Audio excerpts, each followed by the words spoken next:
strike into the heart of the city of Mogadishu.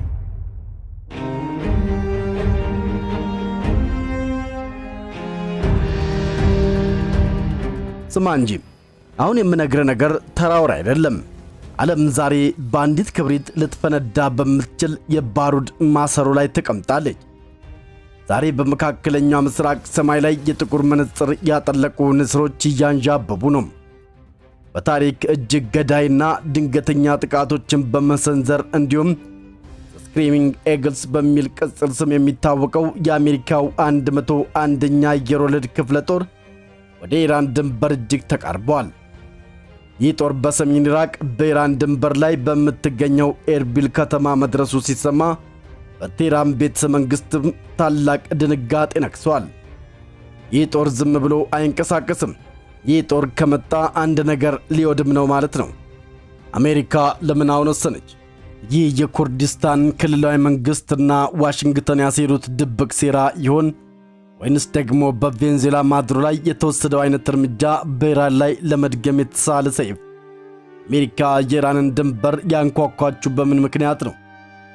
ዛሬ የዋሽንግተንን አደገኛ የቼዝ ጨዋታና መካከለኛ ምስራቅን ሊያቃጥል የተቃረበውን ወታደራዊ ሚስጥርን በዝርዝር እንፈትሻለን። ሰከን ብለህ ተከተለኝ፣ ምክንያቱም ከዚህ ቪዲዮ በኋላ ዓለምን የምታይበት መነጽር ይቀየራል። ቆይ ግን ወደ ዋናው ሚስጥር ከመግባታችን በፊት አንድ ነገር ልበልም። ዓለም በእንዲህ ያለ ፍጥነት በምትለዋወጥበት ሰዓትም መረጃ የሌለው ሰው እንደ ጨለማ ውስጥ ተጓዥ ነው። እውነትን ከሴራ መለየት ከፈለግ እንደ አብዛኛው ሰው ዝም ብለህ አትመልከት። የዚህ ቤተሰብ አባል በመሆን አዋቂው አንተውን ያቺን ሰብስክራይብ የምትለውን ቀይ ምልክት አሁኑኑ ተጫናትና የዝምታውን ግንብ ሰብረን አብረን እንጓዝ። አሁን ካደረግከው ወደ መረጃው እንለፍ። መልካም ቆይታ።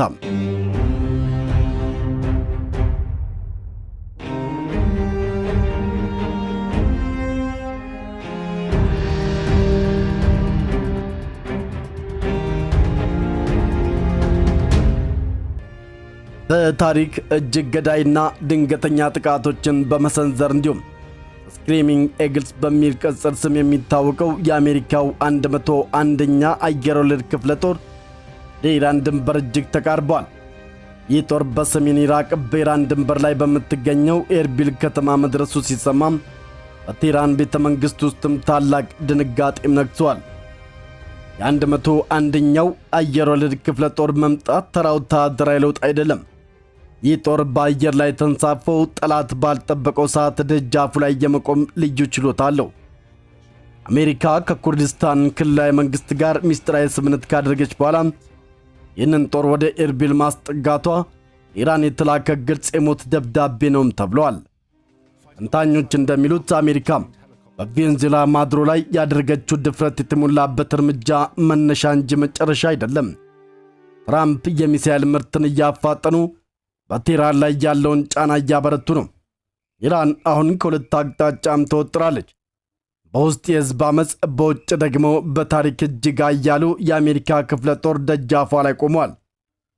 ይህ ጦር የመጣው ለሰላም ማስከበር ሳይሆን አስፈላጊ ሆኖ ሲገኝም የኢራንን ወታደራዊ መሠረተ ልማቶችን በአንድ ጀንበር ለማክሰም እንደሆነ ይነገራል።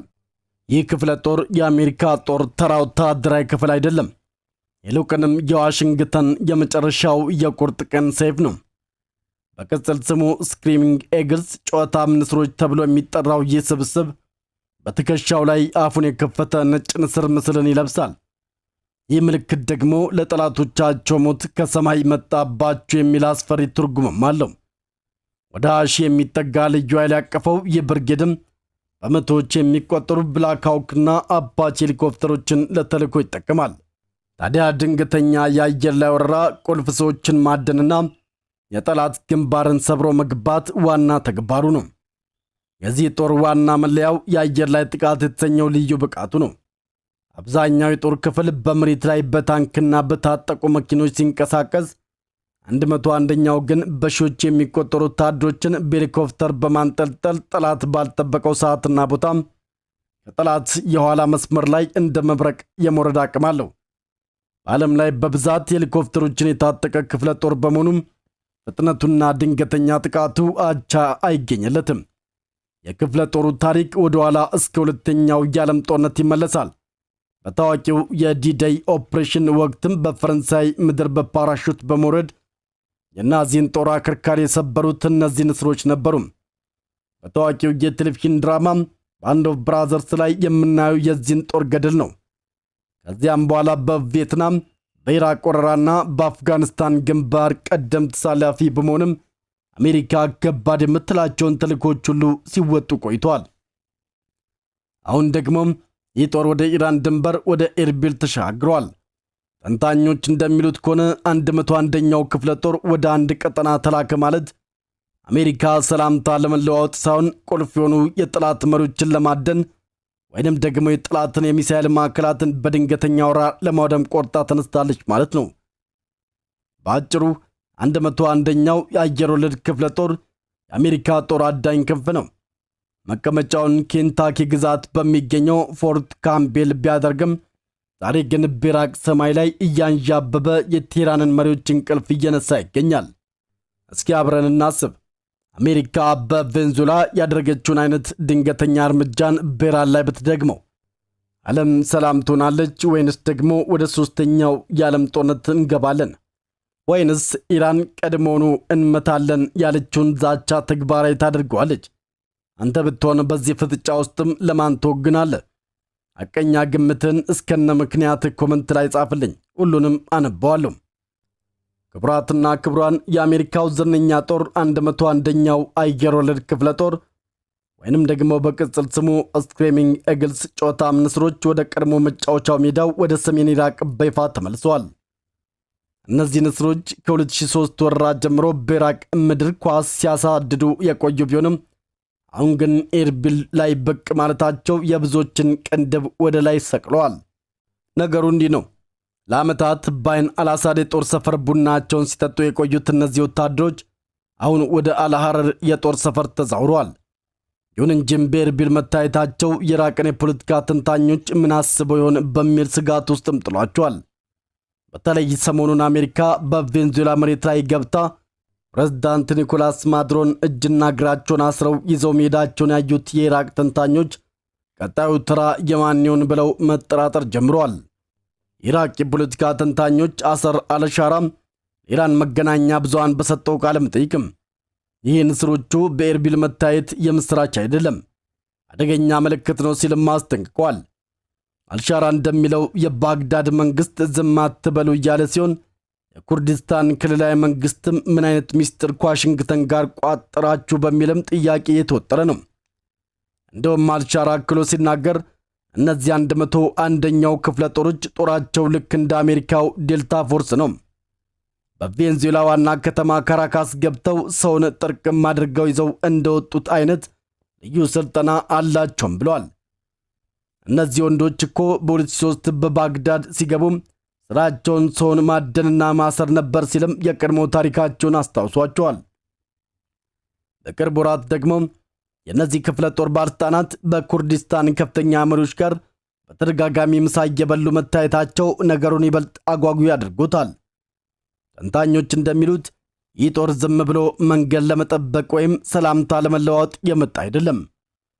101ኛው ክፍለ ጦር የሚታወቀው በሄሊኮፕተር ተንጠልጥሎ ድንገት ጣራ ላይ በመውረድ ስለሆነ አሜሪካ በቴህራን ደጃፍ ላይ ምን አይነት ሰርፕራይዝ አዘጋጅታ ይሆን የሚለው ጥያቄ የሁሉንም ሰው አእምሮ እያሳከከ ነው። ክቡራትና ክቡራን፣ አሜሪካ በመካከለኛ ምስራቅ ላይ የምትጫወተው የቼስ ጨዋታ አሁን ወደ አውጣኝ ደረጃ ተሸጋግሯል። አንዳንድ የኢራቅ ታዛቢዎች እንደሚሉት ከሆነም ዋሽንግተን የኢራቅን ኩርዲስታን መናፈሻ ልታድርጋት ሳይሆን የራሷን የጦር ሰፈር አድርጋ የመጨረሻው ምሽግ ልትገነባበት ወስናለች። በተለይም በዚህ በውጥረት በናወጠ ቀጠና ውስጥም ኩርዲስታንን የፊት መስመር ጦር ሰፈር ማድረጓም የኢራንን ድንበር በቀጥታ በአጉሊ መነጽር ለመመልከት እንደሆነ ይታመናል። ሌላው የኢራቅ ፖለቲካ ተንታኞች ኢብራሂም አልታራጅ ደግሞ ነገሩ የጦር ሰፈር መገንባት ብቻ አይደለም ይላሉ። አልታራጅ እንደሚለው አሜሪካ የእሷን ፖሊሲ እምቢ የሚሉትን ግለሰቦችን ልክ እንደ ቬንዙዌላው ማዱሮ ቤታቸው ድረስ ሄዳ ጆሮአቸውን ይዛ የመውሰድ እቅድም አላት። አሜሪካ የአገር ሉዓላዊነትም ሆነ ዓለም አቀፍ ሕግ የሚባሉ ነገሮች ብዙም አይገዷትም የሚለው አልሳራጅ ዋሽንግተን በቬንዙዌላ ያሳየችው ድፍረት አሁን በኢራቅም ሆነ በሌሎች ሀገራት ሊደገም እንደሚችልም አስጠንቅቋል። ነገር ግን በዚያ አበቃም። አልሳራጅ እንደሚለው ከሆነ ይሄ ንስሮቹ አደን በኢራቅ ላይ ብቻ የሚቆም አይደለም። ሳውዲ አረቢያም ሆነች ሌሎች የባሕረ ሰላጤው ሀገራት እንደ ኢራን ያሉ ተዘጋጁ እያሉም ይገኛሉ። አሜሪካ የፈለገችውን ሰው ከፈለገችበት ሀገር ጎትታ ለማውጣት ምንም አትታቀብም የሚለው ስጋት አሁን በመላው መካከለኛው ምስራቅ ሰፍኗል። ይህ በእንዲህ እንዳለም የኩርዲስታን ክልላዊ መንግስት በአሜሪካ የጦር እንቅስቃሴ ላይ ዝምታን መምረጡ ብዙዎችንም አበሳጭቷል። ተቺዎች እንደሚሉትም ይህ ዝምታ የኢራቅን ሉዓላዊነት አደጋ ላይ የሚጥልና አገሪቱን ለማትወጣው የክልላዊ ጦርነት እቶን ውስጥም የሚከት ነው በማለት ድምፃቸውን እያሰሙ ነው። አሜሪካ አዳኝ 101ኛ ክፍለ ጦር ደግሞ አንበሳ በሆኑበት በዚህ ጨዋታም ቀጣዩ ሰለባ ማን ይሆን የሚለው ጥያቄ ያለምን ትኩረት ስበዋል። ታዲያ እናንተ ምን ትላላችሁ? አሜሪካ ሉዓላዊነት አይገደኝም ብላ ጀመረችው ይህ አደን በመካከለኛው ምስራቅ ሰላምን ያመጣል ወይስ ይበልጥ እሳቱን ያፋፍመዋል? የኩርዲስታን ዝምታስ የመስማማት ምልክት ነው ወይስ የመገደድ? ሐሳባችሁን ኮመንት ላይ አስፍሩልኝ። ወደ የተከበራችሁ ቤተሰቦቻችን አሜሪካውን በዲፕሎማሲ እናውራ የሚለውን ጨዋታ ቆመችም ትመስላለች። ይህ ሊቅም የጦር ክፍል በአየር ላይ ተንሳፎ ድንገተኛ ጥቃቶችን በማድረስ አቻ የሌለው ነው። ወደ ኢራን ድንበር መጠጋቱ ደግሞ ዋሽንግተን በቴህራን ላይ የምታደርገውን ወታደራዊ ጫና ወደ አዲስ ምዕራፍም አሸጋግሮታል። ተንታኞች እንደሚሉትም ይህ እንቅስቃሴ ባለፈው ሳምንት አሜሪካ በቬንዙዌላ ካካሄደችው የአየር ድብደባና ፕሬዝዳንት ኒኮላስ ማዱሮን በቁጥጥር ስር ካዋለችበት ኦፕሬሽን ጋር ቀጥተኛ ግንኙነት አለው። ትራምፕ አሁን የፈለግኩትን ሀገር በፈለግኩት ሰዓት ማረም እችላለሁ የሚል መልእክትም ለዓለም እያስተላለፉ ነው። በተለይም አሜሪካ የሚሳኤል ምርቷን በከፍተኛ ሁኔታ መጨመሯና ኢራን ወታደራዊ እርምጃ ወስዳለሁ ስትል መዛቷም የ101ኛው ክፍለ ጦር መምጣት ለጉብኝት አለመሆኑን ያረጋግጣል። በተለይም ትራምፕ ከቀናት በፊት የኢራኑ መሪ አያቶላ ካሚኒ በቅርቡ ሀገር ጥለው ይሄዳሉ ያሉበትን ዛቻን ተከትሎም በእርግጥም አሜሪካ በኢራን ላይ ያቀደችው ተንኮል ስለመኖሩ እሙን ሆኗል። ኢራን አሁን ከሁለት አቅጣጫም ተወጥራለች። በውስጥ በኩል ህዝባዊ አመፅና የኢኮኖሚ ውድቀት እያዳከማት ነው። በውጭ በኩል ደግሞ የአሜሪካ ገዳይ ጦር ደጃፏ ላይ ቆሟል። የዚህ ጦር ልዩ አየር ላይ ጥቃት አቅምም ኢራን ያላትን ሚሳኤሎችን ገና ሳይተኩሱ መሬት ላይ ለማውደም የሚያስችል በመሆኑ በመላው መካከለኛ ምስራቅ ታላቅ ፍርሃትም ነግሷል። ዓለም ዛሬ በአንዲት ክብሪት ልትፈነዳ በምትችል የባሩድ ማሰሮ ላይ ተቀምጣለች። አሜሪካ በቬንዙዌላ የጀመረችውን ኦፕሬሽን በኢራን ላይ ትደግሞ ይሆን? ኢራን ቀድመን ጥቃት እንሰነዝራለን ያለችው ማስፈራሪያስ እነዚህ ንስሮች ሊያስቆም ይችላል? እስኪ እናንተ ምን ይመስላችኋል? የአሜሪካ ጦር ወደ ኢራን ድንበር መጠጋቱ ሰላምን ያመጣል ወይስ ደግሞ ታላቅ የዓለምን ጦርነትን ይጭራል? የእናንተን ግምት ኮመንት ላይ አስፍሩልኝ። አንድ ነገር ላስታውስም፣ ጦርነት የሚጀምረው በመጀመሪያው ጥይት ሳይሆን መረጃው ቀድሞ በደረሰው ሰው አእምሮ ውስጥ ነው። አሜሪካ ንስሮቿን ልካለች፣ ኢራንም ሚሳኤሎቿን አዘጋጅታለች። እኛ ግን የምንጠብቀው ሰላምን ነው። ግን አስታውስ፣ ሰላም የሚጠበቀው በዝምታ ሳይሆን የሚመጣውን አውቆ በመዘጋጀት ነው። ዛሬ ያየው መረጃ የትልቅ ታሪክ መጀመሪያ እንጂ መጨረሻ አይደለም። ነገ ምን ሊፈጠር እንደሚችል ማንም አያውቅም። ግን እኛ እዚህ አለን። እስከሚቀጥለው ቪዲዮ ድረስ አይንህ በምስራቅ ልብ በሰላም ይሁን። በሚቀጥለው ቪዲዮ ሌላ ሰዓት የሆነ መረጃ ይዤላችሁ መለሳለሁ። እስከዚያው ቸር ቆዩን።